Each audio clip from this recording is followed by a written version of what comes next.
So we're reading chapter 2 of the Bhagavad Gita, and we're going to start tonight with text 7, a well-known verse where it's like the turning point when Arjuna has made his speech about why war is evil, and he said everything that can be said about the evils of war, how it destroys society. And he says, I don't want any part in this. Then Krishna replies in a couple of verses and says, this isn't cool. This isn't really what you're really like. I know you. And he says that you have to give up this petty weakness. That's kind of like a slap in the face. He just called him a wimp, like petty. Petty is like, it's like a wimp. Delicate, tiny, trivial. And you've got this weakness and you've got to rise above it. Your real nature is to be, as a warrior, to defend people, to fight when a fight needs to be done. But in this situation, it's only out of weakness that you're stepping away from who you really are. That was one of the things Arjuna said. I've lost my memory. I'm losing my memory. And at the end of the Gita, Arjuna is going to say, now I've got my memory back.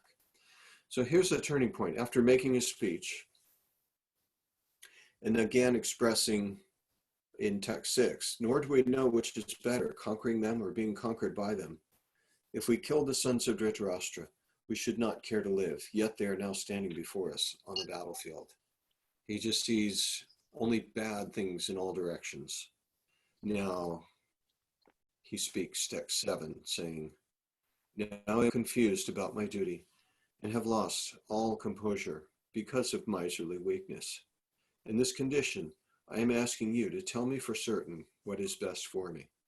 Now I am your disciple and a soul surrendered unto you. Please instruct me. And nice purport, but we'll come back to that. Elijah, are you ready to read text 8? Yes. I can find no means to drive away this grief which is drying up my senses. I will not be able to dispel it even if I win a preposterous, unrivaled kingdom on earth with sovereignty like the demigods in heaven. So getting any amount of material things it's still, everything's going to be tainted with blood. That was the words that were used earlier.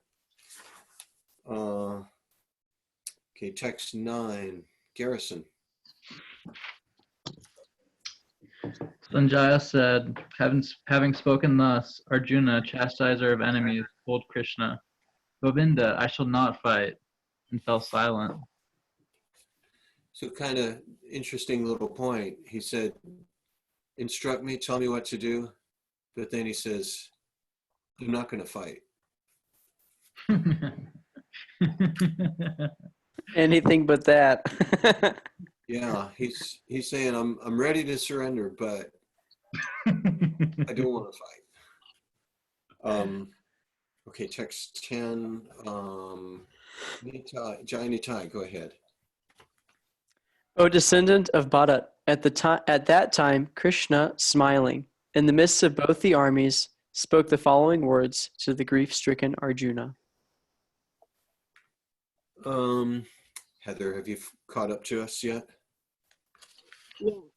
The Supreme Personality of Godhead said, while speaking learned words, you are mourning for what is not worthy of grief.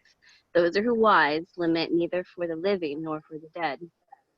Okay, now isn't that just a slap in the face? I mean, like, what? Don't lament for anybody? Don't feel sad about anyone going through anything? What do you guys say about that? That seems kind of cold. I mean, it's pretty clear cut here. Clear cut as far as like being cold. Yeah. Like reptilian, like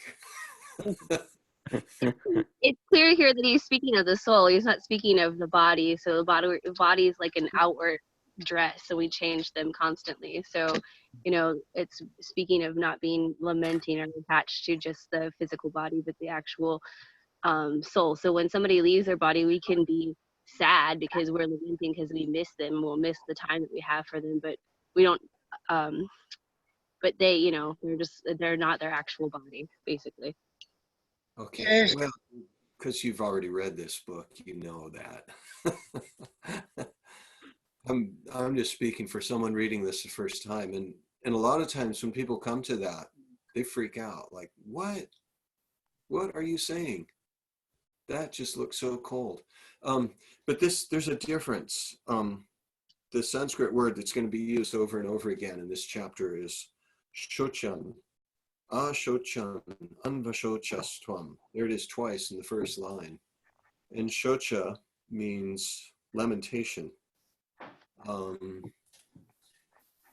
So who knows what lament means, lamentation? Who would like to open that up? Is that kind of like worship? Not really, no. Or Boy, too bad we don't have Chaitanya Mangala here. That was great having. He would he would give the whole history of the word and antonyms, and Like mourning.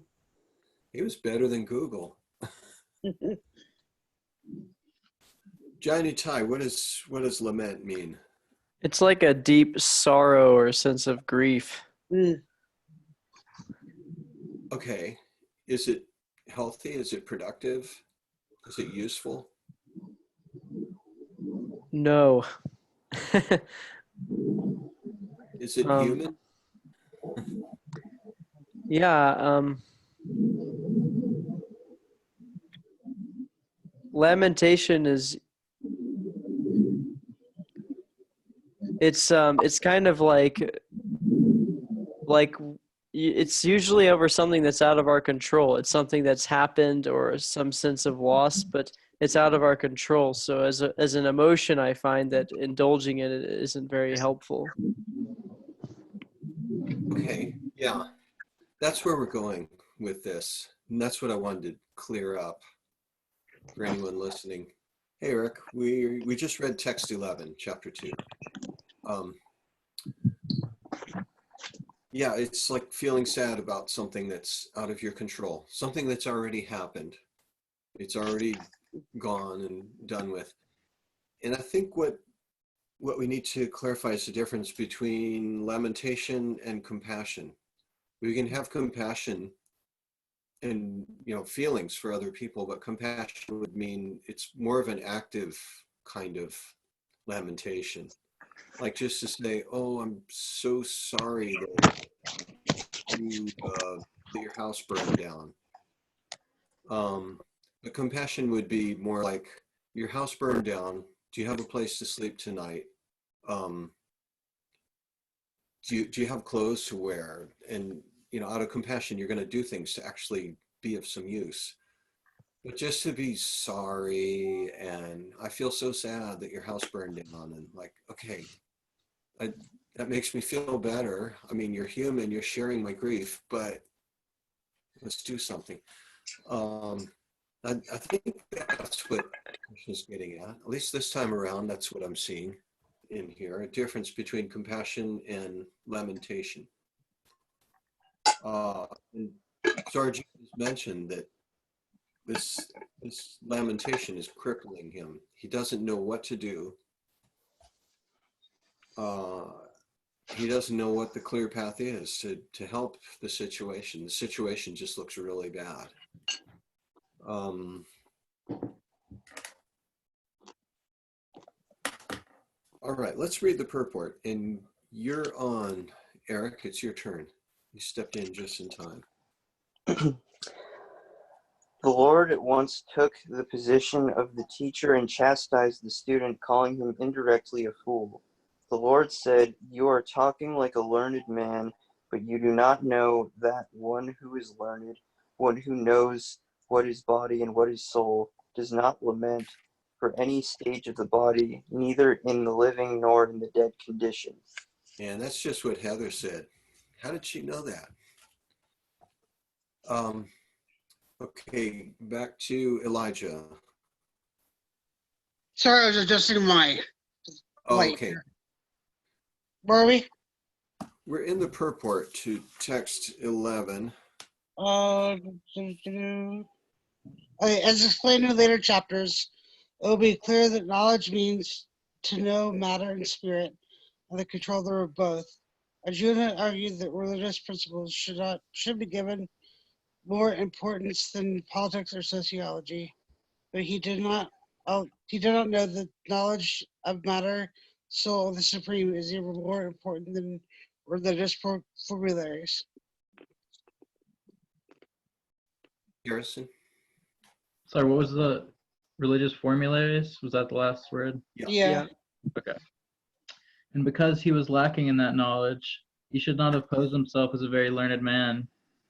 If he did not happen to be a very learned man, he was consequently lamenting for something which was unworthy of lamentation. Janitai. The body is born and is destined to be vanquished today or tomorrow. Therefore, the body is not as important as the soul. One who knows this is actually learned, and for him there is no cause for lamentation, regardless of the condition of the material body. Okay, like people who get excited every week, thank God it's Friday, and then Monday comes around like, oh, I'm so sad, I'm lamenting about Monday. Like, it comes every week, duh. What's the point of lamenting about it? Just deal with it.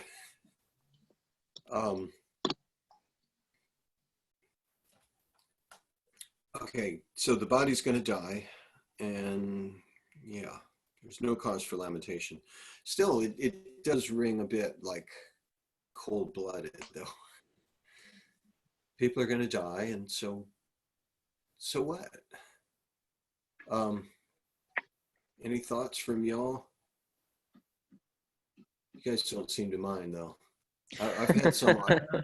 I've had some audiences that really freak out on this, and we just kind of stop there, and that's all we can talk about. I kind of went through that with my amputation. I lost part of my body, and it's like I had to realize that why grieve over it. I mean, yeah, but it was useful, and I liked it, but there's no use in grieving over the loss of my leg. Yeah. Wow, that's a strong point there.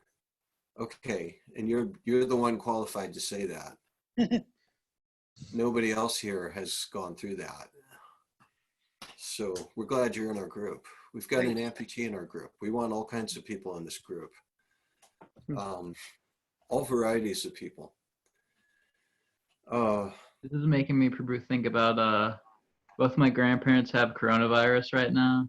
Oh no. And yeah, and they're kind of recovering. They're looking good.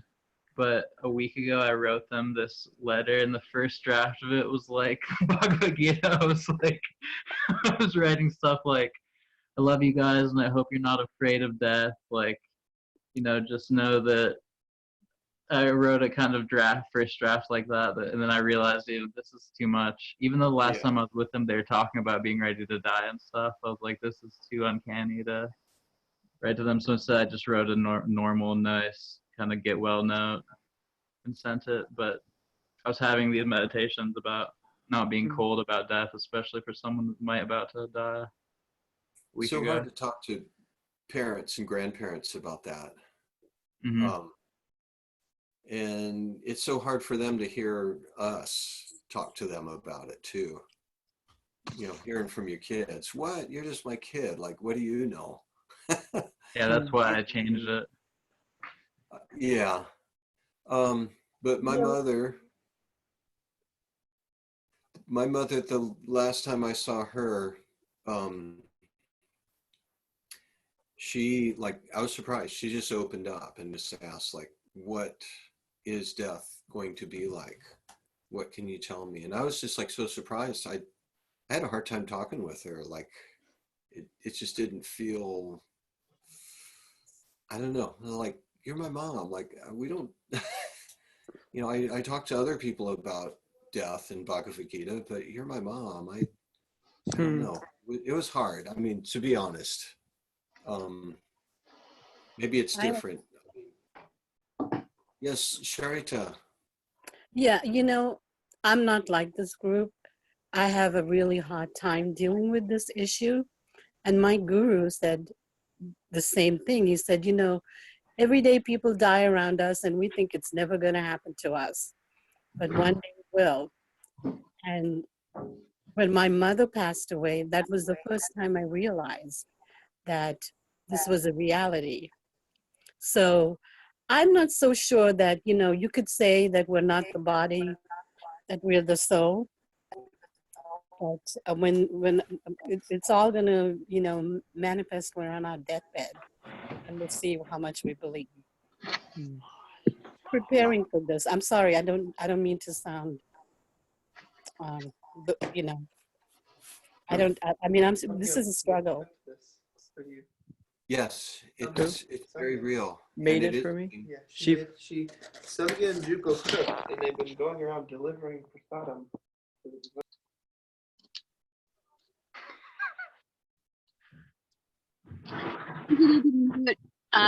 Mike, so that we can hear you, Mitra. You've gone silent on us.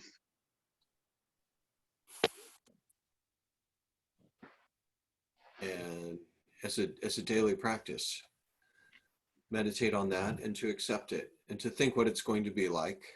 And so when the day finally does come, then, okay, I'm prepared for this. Right, that's the whole Buddhist way, it's to prepare for that moment. Also, I think the Hindu way.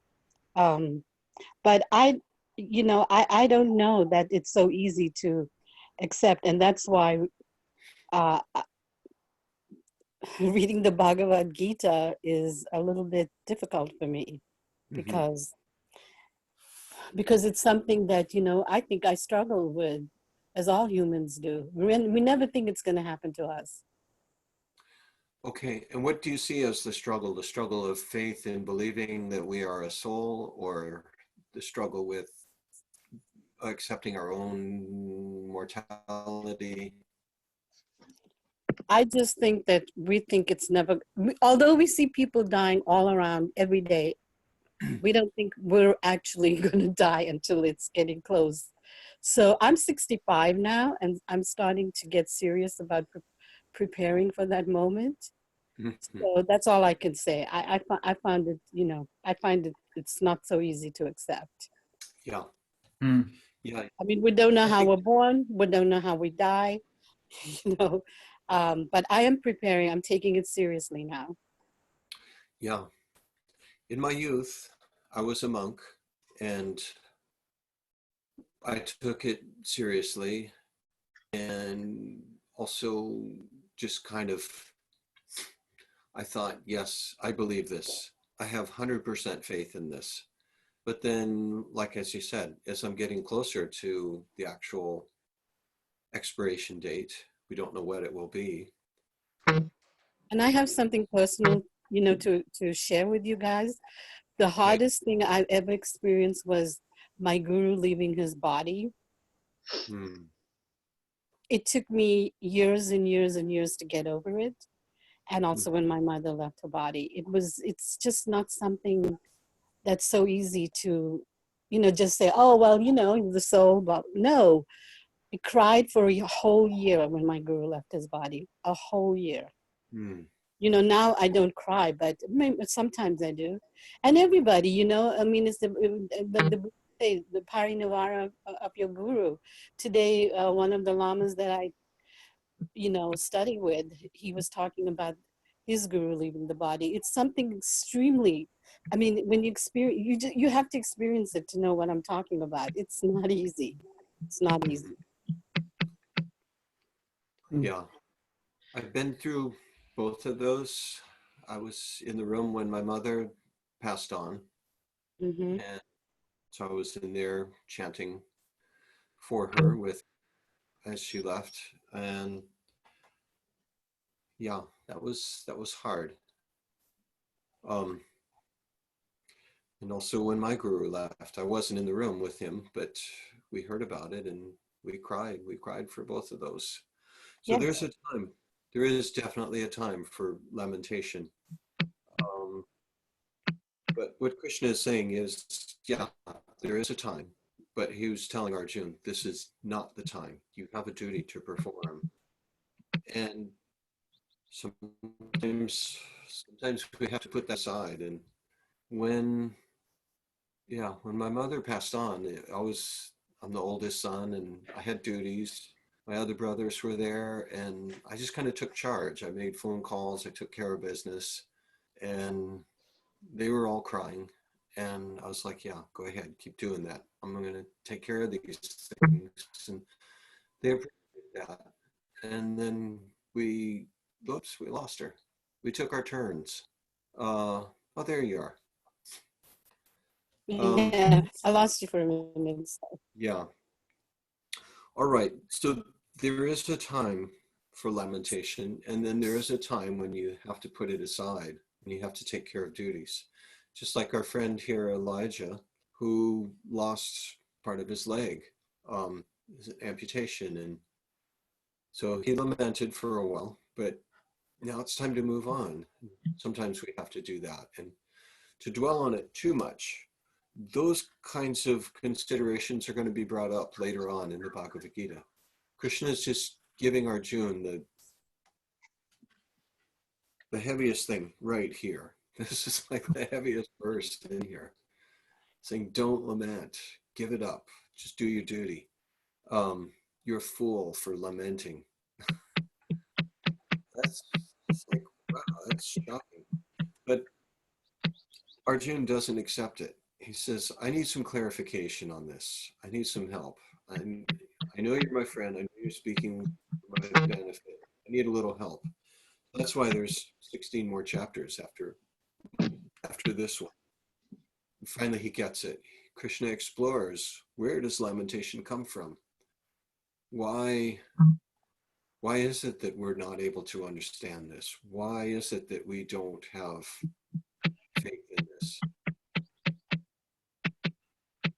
So let's move on. We want to get up to text 40 tonight, so we're going to have to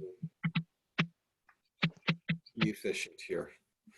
Thanks, Sharita. It's good to hear from you. All right. So who finished off that purport? Oh, and there are so many good things in that purport. I forgot to bring that up. Arjun argued that religious principles should be given more importance than politics or sociology. Okay, that's cool. But he did not know that knowledge of matter, soul, and the supreme is even more important than religious formularies. And because he was lacking in that knowledge, he should not have posed himself as a very learned man. So that's the thing. There are levels of dharma. Dharma is what we're supposed to follow, the rules of society and religion and responsibilities.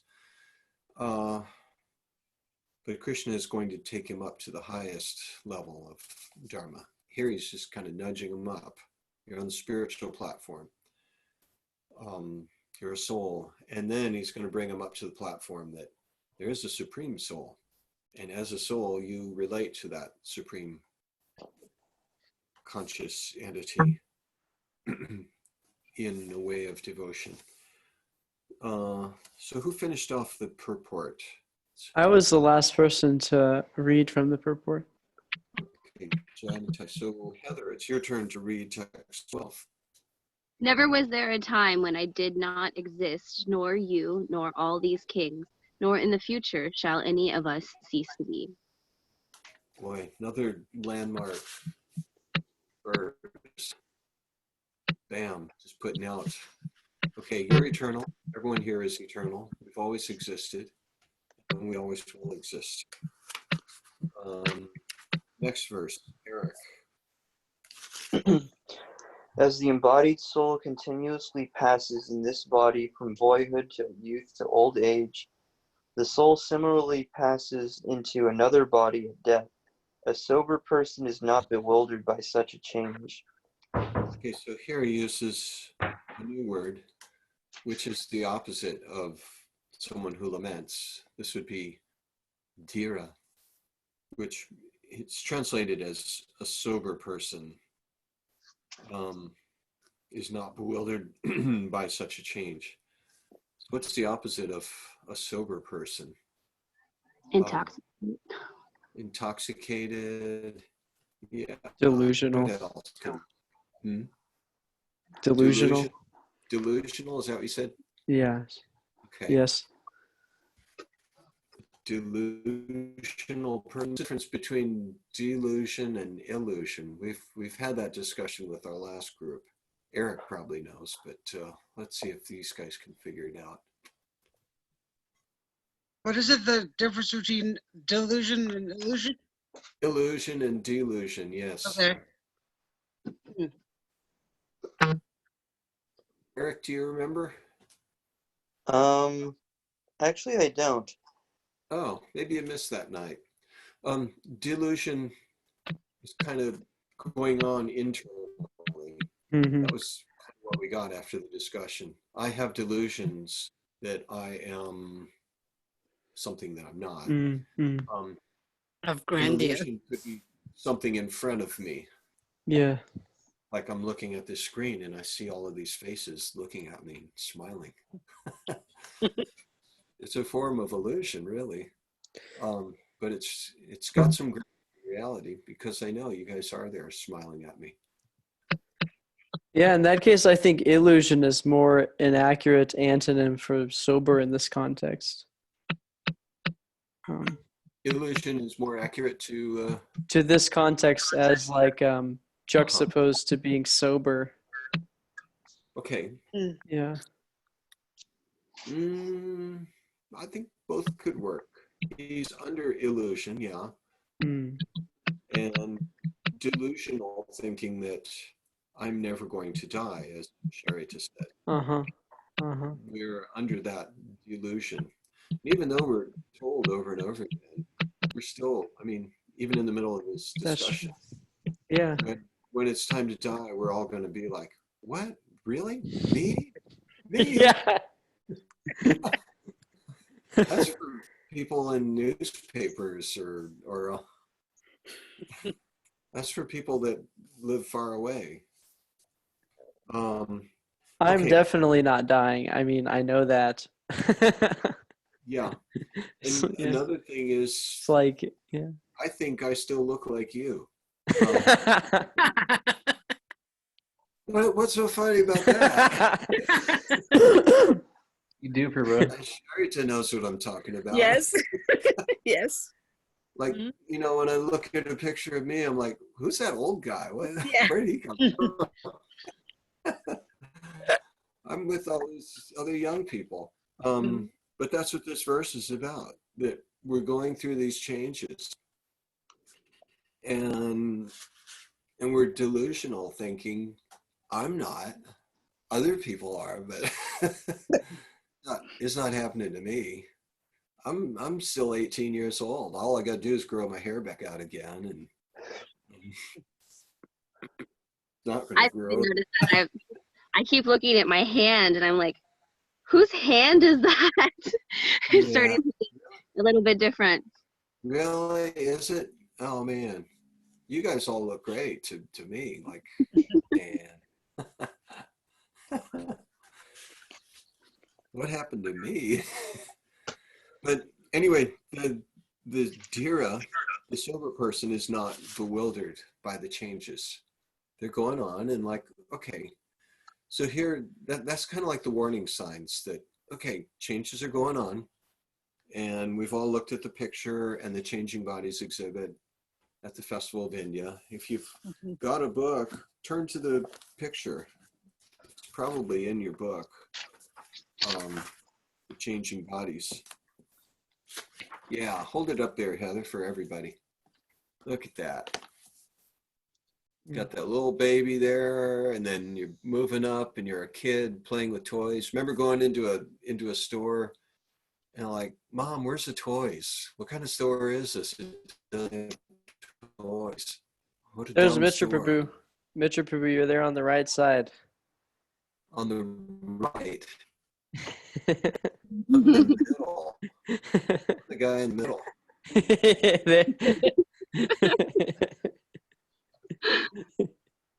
Yeah, I was mistaken. That's you in the middle. That's what I'm thinking. Come on, like I just got to stand up straight and.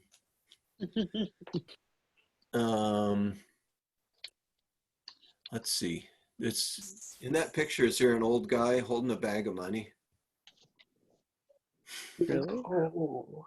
In the changing bodies exhibit that This guy has they've money.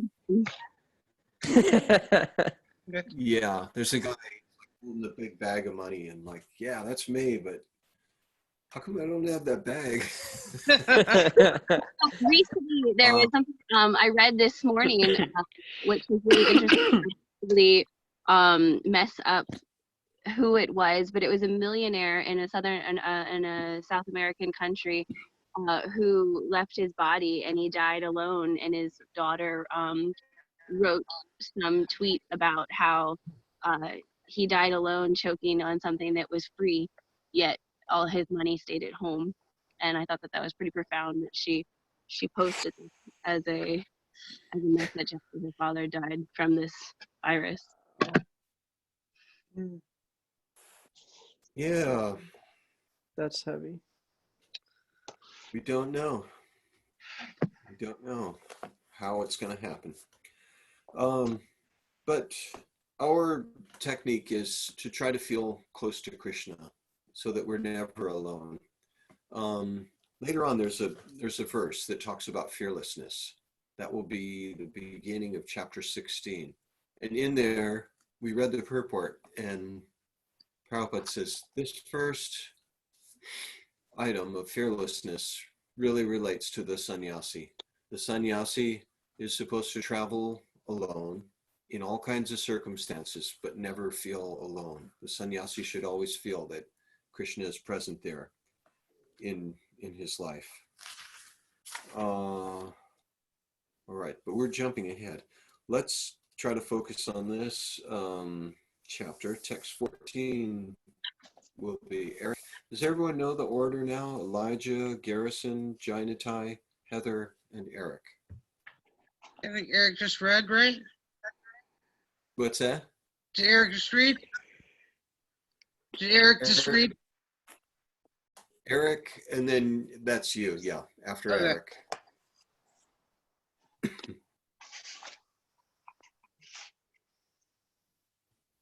So text 14, Eric. Oh, okay. O son of Kunti, the non-permanent appearance of happiness and distress and their disappearance in due course are like the appearance and disappearance of winter and summer seasons.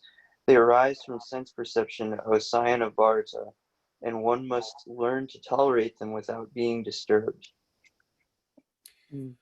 O best among men, Arjuna, the person who is not disturbed by happiness and distress is steady in both, is certainly eligible for liberation. And before we go on, those two verses, they say that changes in the world come about due to sense perception.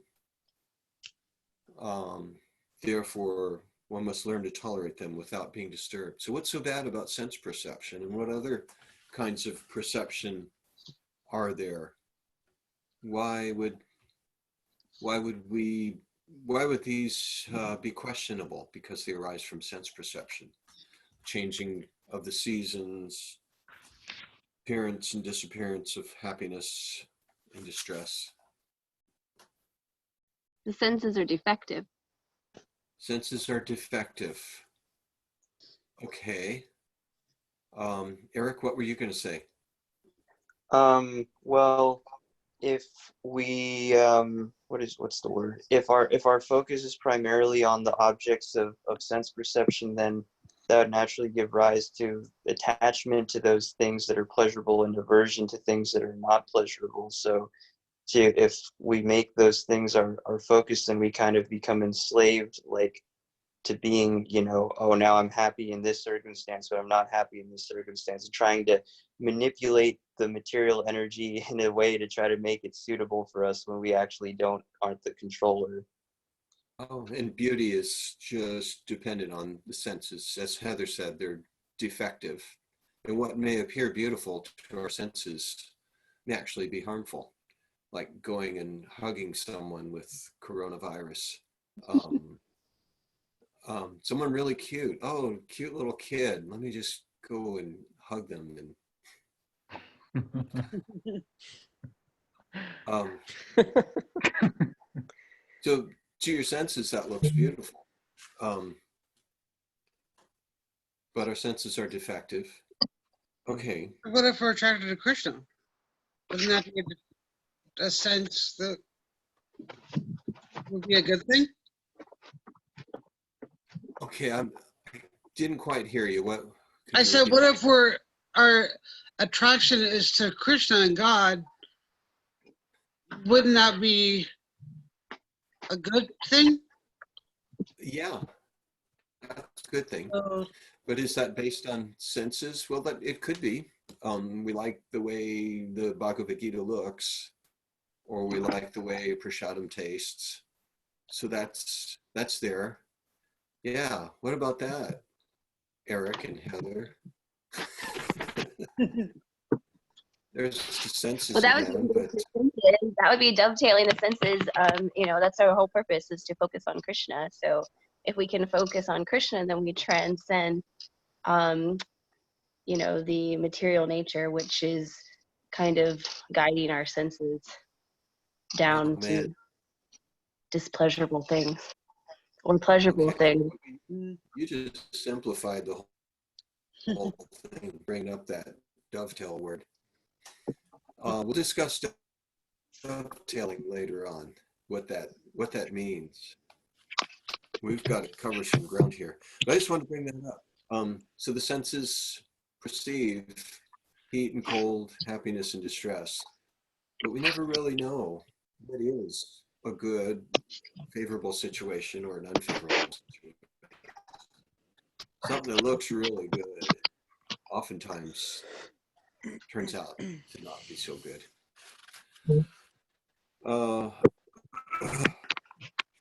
Okay, and then Elijah read 15.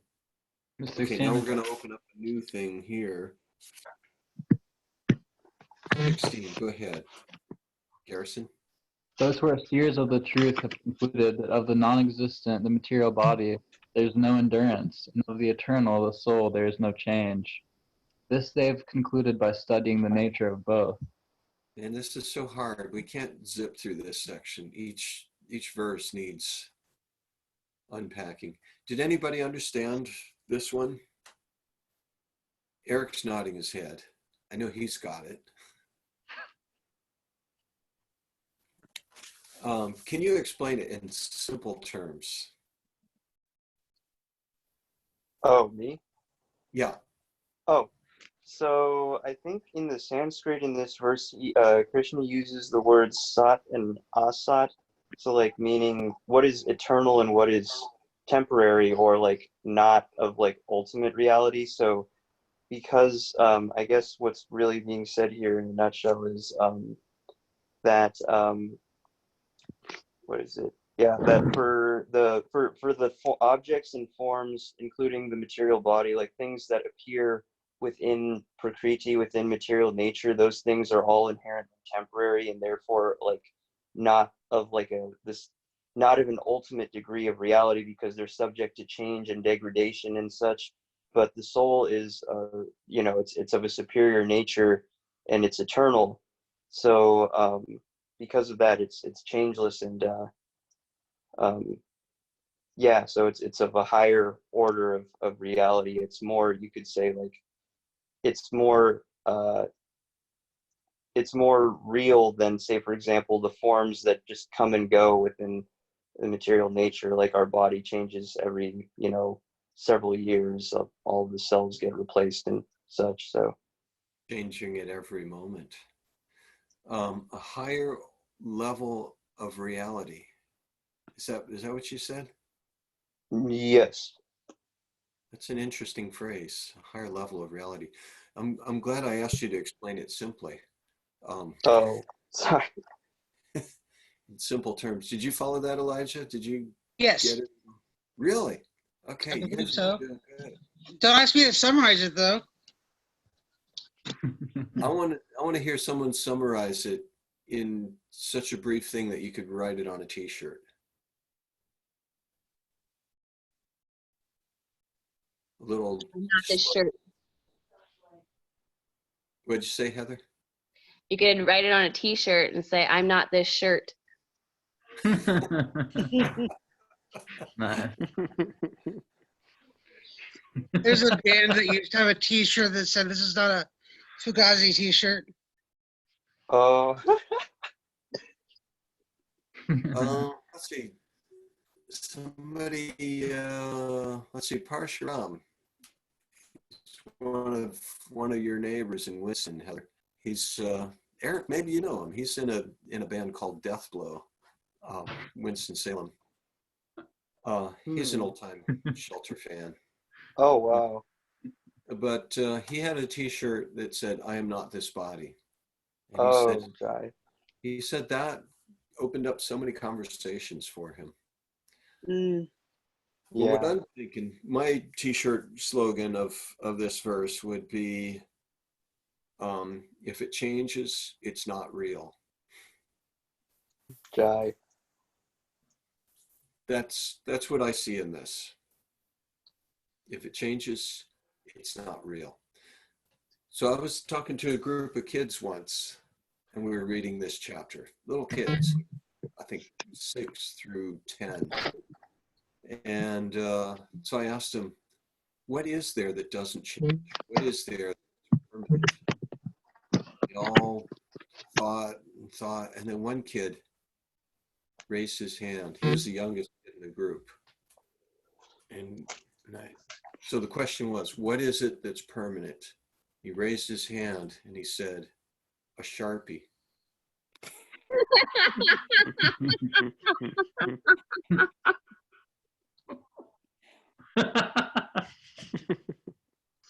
So I thought, yeah, he's trying really hard. Magic marker, permanent, the Sharpie. Sharpie is permanent. Well, even a Sharpie, eventually that's going to fade. So the only thing that is not changing, who is it that's watching all of the things changing? We are. We are the observer. And so that's what Krishna is getting at, is you are the observer. You're observing your body change. You're observing the change of seasons, and it's arising from sense perception, but your senses are changing too. But you're the observer. You're going to be around. He said that never was there a time when you did not exist, nor in the future shall you cease to be. So he just answered that question a few verses back. You're more permanent than a Sharpie. Now that'd be another t-shirt. That's a good t-shirt. Okay, so those who are seers of the truth. So people who have actually seen the truth, they've witnessed this. They say things that change are not real. Now he's gonna explain that which is permanent. And at some point, we're just gonna have to put the pedal to the metal and zip through here. How's everybody doing for time? Can we go to like 8:15? Another 20 That'd be minutes? perfect. You okay with that? Okay, here we go. Text 17. Whose turn? Is it Heather or Eric? Heather. That which pervades the entire body, you should know to be indestructible. No one is able to destroy the imperishable soul. The material body of the indestructible, immeasurable, and eternal living entity is sure to come to an end. Therefore fight, O descendant of Bharata. Neither he who thinks the living entity the slayer, nor who thinks it slain, is in knowledge, for the self slays, nor is slain. Yeah, that's a tough one. The self slays not, nor is slain. Okay, let's keep going. Garrison. Oh, for the soul there is neither birth nor death at any time. He has not come into being, does not come into being, and will not come into being. He is unborn, eternal, ever existing, and primeval. He is not slain when the body is slain.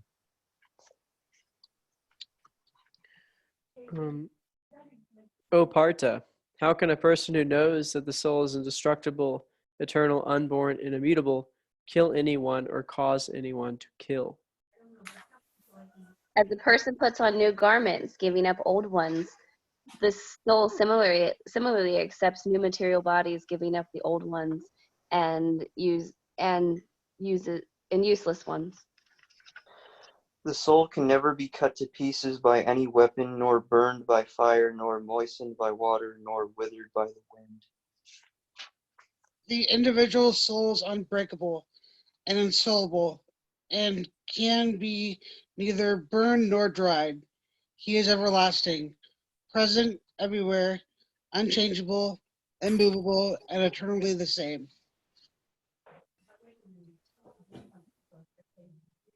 It is said that the soul is invisible, inconceivable, and immutable. Knowing this, you should not grieve for the body. All right, let's pause because he's going to go into another little section after this. So what did you guys get from all of that? Go ahead, Eric. Well, I think a lot of it can really be summed up in those last couple verses about how whatever happens to the body, whether it's, cut up or burned or whatever, or, withered by the elements, that because matter and soul and spirit are fundamentally different categories of reality, that the soul is not touched by these things. The soul can't be slain when the body is slain. It isn't subject to all of those changes. So. Oh, good. Yeah. That was a good summary. Yeah. What else? What did it say about the soul? What kind of qualities do you guys remember? Can't be dried. Can't be dried. Withered. Cannot be withered. Can't be withered. Everlasting. What's that? It's everlasting. Everlasting. Yeah. Immutable. Immutable. What does that mean? Means that when it's on a Zoom call, you can't mute its microphone? What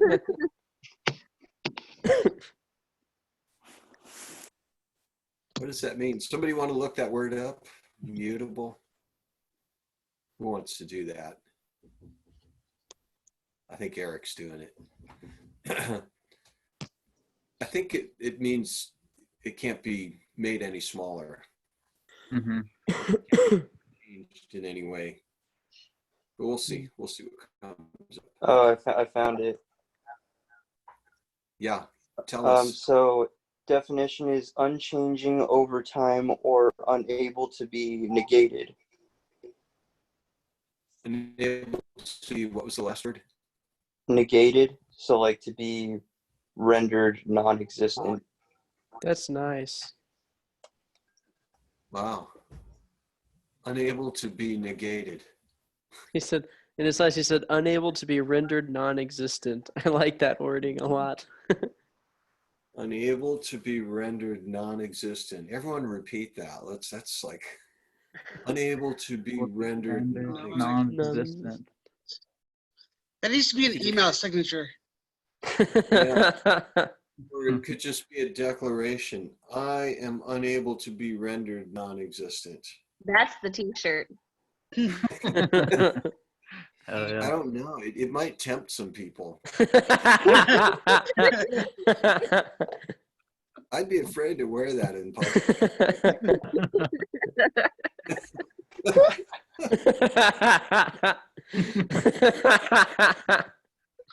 But that's what Socrates said when he was judged, and they said, "We're going to punish you with death." And he said, "Fine, it's all right. You won't be able to kill me. You won't be able to stop me. I am unable to be rendered non-existent." You really believe that? And he could have just walked right out of the jail. They wanted him to. He had all kinds of wealthy supporters that said, "Come and live at my house. You don't have to do this. Just walk out of the jail. 100 yards that way, you're outside of whatever the city limits were that had convicted him of his crime of corrupting the youth." They didn't want to kill him. They left the jail door open for him. They expected him to walk out. And he said, "Nope, I'm going to follow the rules." And they said, "Please don't." And he said, "No, give me the poison. I am unable to be rendered non-existent." And that was like really wild at that time.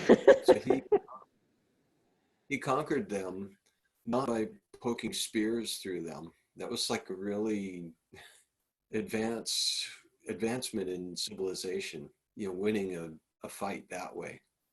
By, "All right, you want to kill me? Go ahead." And he's gone down in history as the guy that said, "I'm unable to be rendered non-existent." Okay. So knowing this, you should not grieve for the body. That was 25. The soul is invisible, inconceivable, and immutable. Inconceivable. So what does that mean? Did anyone understand inconceivable? No. Can't conceive it. You could try. It's like trying to understand infinity. Like, picture an infinite line. You can't. Like, you just keep going. You keep going, and where's the end of it? There is no end. So you can't really picture an infinite line. Or can you? It's Let's make inconceivable. the infinity symbol. Yeah, you could do that. That helps. But it's not an infinite line. Or an infinite number. You can't. You just can't. It's inconceivable. We can't wrap our head around it. So the soul, we can't understand that. And each one of us is the soul. And I'm looking at 1, 2, 3, 4, 5, 6 of you guys. They're all inconceivable, immutable, and invisible. And therefore I shouldn't lament for your body. Don't lament for mine either. Okay, so now he's going to go into a different section here. For the next, 3 verses, he's going to say, if you don't believe what I'm saying, here's one way of looking at it. Let's just say you don't believe in it. Let's look at it this way. So text 26, whose turn is it? Who read the immutable verse? I think I was next. Maybe not. You're next. Okay, go ahead. If however you think that the soul or the symptoms of life will always be born and die forever, you still have no reason to lament, O mighty armed. One who has taken his birth is sure to die, and after death one is sure to take birth again. Therefore, it is unavoidable. Discharge your duty. You should not lament. All created beings are unmanifest in their beginning, manifest in their interim state, and unmanifest again when annihilated. So what need is there for lamentation? Okay, let's pause here. Those 3 verses. Did you catch what he was saying there? I got it. Go ahead. Tell us He's what saying, you got. well, first he's saying that the soul is eternal, so there's no reason to lament the death of the body. And then he's saying, even if you think you are the body, all bodies are going to die one day anyway. Like at one point, your body didn't exist. At one point, it won't exist again. So even then, there's no reason to lament because of the inevitability of becoming unmanifest again. Yeah. And then what it says in 28, you're unmanifest in the beginning, you come into being, and then you're unmanifest again. So in a sense, this is kind of, if you ever meet philosophy students that are into nihilism, Mm-hmm. and there's a branch called absurdism. And so I talked with this one guy, he was really, really into it. And I said, oh, that's in the Bhagavad Gita. And that's what we just read. That's as close as Krishna gets to absurdism. Because what they're saying is everything is meaningless. There's no point. And so therefore there's nothing to lament about. So that's the whole point of this chapter. There's nothing to lament about. That shochati word is used over and over again. So even if you don't believe what I'm saying about the soul, if you think that life just comes into being and then is gone, then it's all absurd and it doesn't mean anything. There's no purpose. So what are you having such a hard time about, Arjun?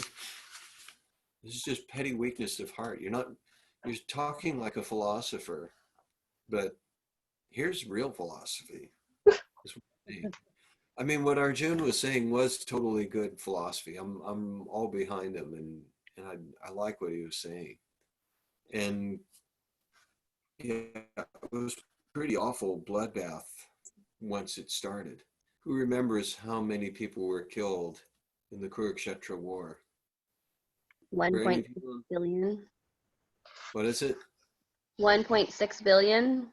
Yeah, that's awful. What's the population of China? A lot. 1.3 billion. Yeah. And India is about the same, 1.3 billion. So it would be like having all of the people in India all assembled on that battlefield. So it's like physically, no, you can't do that. But anyway, Krishna does a lot of things like that. How could there be so many people back in that time and soldiers? Okay, so now let's move on. Elijah. Some look on the road, or sorry, some look on. Let me try that again. Some look on the soul as amazing. Some describe him as amazing, and some hear him as amazing, while others, even after hearing about him, cannot understand him at all. Now, last time we read through this, Matthew was on the call, and he's a total fan of Mangalananda's songs. And so he sang this verse. So you could look up Mangalananda, and there's a song, Going Back to Godhead, where he sings this. I'm not going to try to sing it. But that was really fun last time. So some look on the soul is amazing. Some can't understand them at all. Okay, text 30. Go ahead, Garrison. O descendant of Bharata, he who dwells in the body can never be slain. Therefore, you need not grieve for any living being.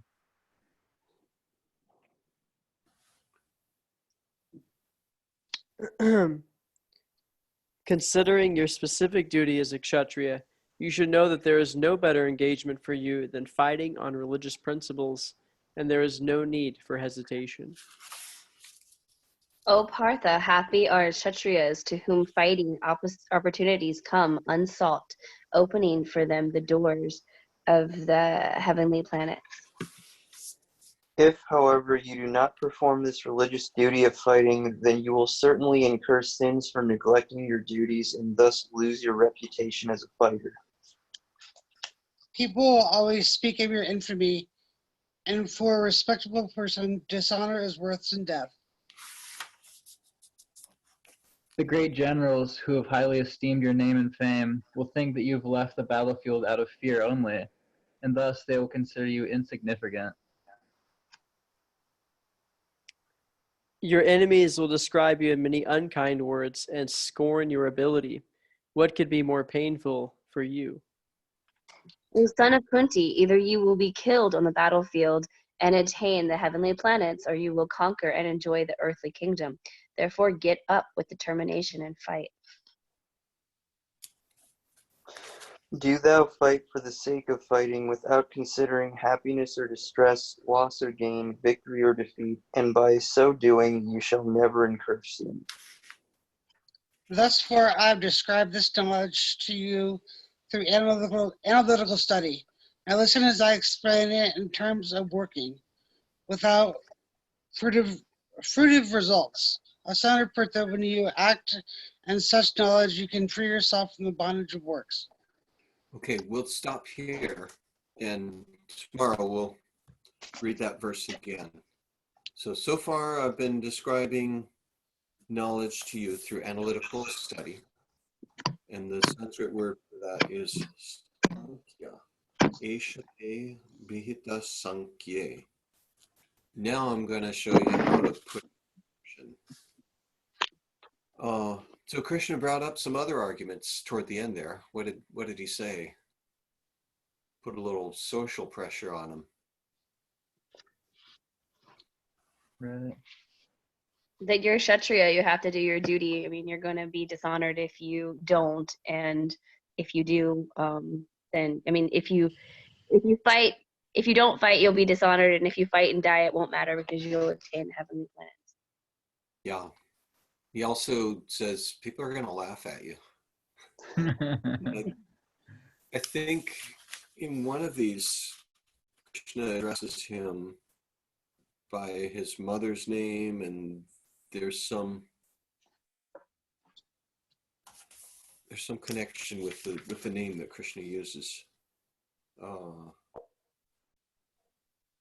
39. Prita. Yeah, he's using a lot. But somewhere in there, he's saying, the women in the family are going to laugh at you. That's implied. So that Son of Kunti, you would be killed on the battle. Oh, no? Yeah. He refers to him as the son of his mother, Queen Kunti. Okay. So we've made it to 39. And then the second half of this it's all super interesting. So this was you're not your body, and what did we say about the soul? It Eternal. cannot be put into non-existence. How did we word that? Oh, it can't be Rendered. Unable to be rendered non-existent. Yeah. I am unable to be rendered non-existent. Okay. I've heard unable to be rendered obsolete. That's another way. That's another way of saying that. Uh-huh. Well, okay. I don't know. We do become obsolete. Well, physically, our bodies do, but yeah, the soul will not be rendered obsolete. Yeah. It's true. Each soul is perfect and unique and alive and conscious. But then also the soul, later on, we're going to read how the souls exist in all living things. And so the consciousness of the soul, just like in a light bulb, you can have a light shining and then you cover it up with something. In, let's see, the next chapter, toward the end of the next chapter, Krishna is going to talk about different layers of covering up that light of the soul. And do any of you know what he says it is that covers that real intelligence of the soul? False ego. What's that? The false ego. False ego, well, yeah, that's true. But there's something that he says in the 3rd chapter. Yeah, Eric's got his hand up. Are you referring to the analogy about like the fetus in the womb and then the fire covering the smoke and then the dust on the mirror analogy? Yep. Can you explain So that? what is it that's covering the intelligence of the pure soul in that chapter? He I've got to says, run to the store before they close, everyone. Thank you. okay, Garrison, thanks for joining. Yeah. Everybody say Haribol to Garrison. Haribol. Oh, Okay, that's the sign. We're going to have to wind this up, but we will not be rendered non-existent, though.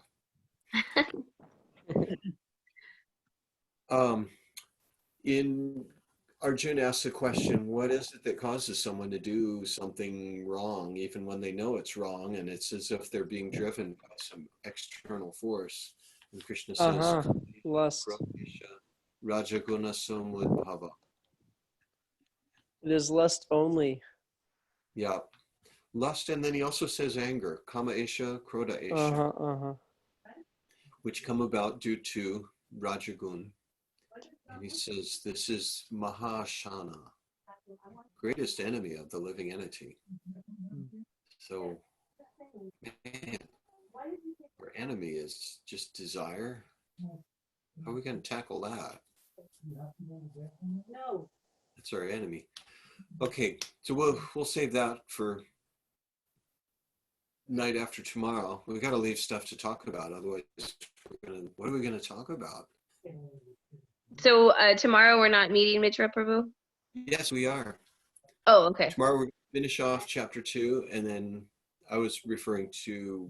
Oh, the 3rd chapter, I see. Chapter 3, yeah. All right, you going to be joining us again? Yes. Oh, good. Good. We got a steady